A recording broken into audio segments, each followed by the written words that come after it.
હાલ ગુજરાતમાં એસઆઈઆરની કામગીરી ચાલી રહી છે, એટલે કે ચૂંટણીના અધિકારીઓ તમારા ઘરે આવશે અને એક ફોર્મ આપશે. એ ફોર્મમાં ક્યાં શું લખવું એની જાણકારી અમે તમને આપીએ. જુઓ, સ્ક્રીન પર જે ફોર્મ દેખાય છે એમાં વિગતવાર સમજાવીએ. સૌથી પહેલા અહીં તમારી જન્મ તારીખ લખો, પછી આધાર નંબર લખો.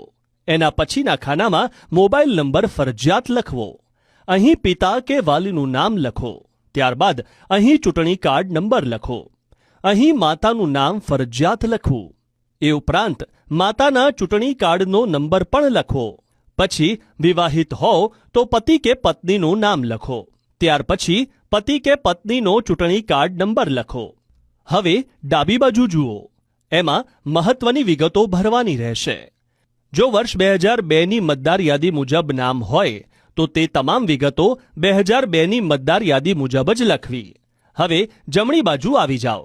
જો 2002ની મતદાર યાદીમાં નામ ન હોય તો માતા પિતા અથવા તો દાદા કે દાદીની વિગતો અહીં લખવી. હવે નીચે જુઓ, આ જગ્યા પર મતદારે ફરજિયાત સહી કરવાની રહેશે અથવા તો અંગૂઠાનું નિશાન.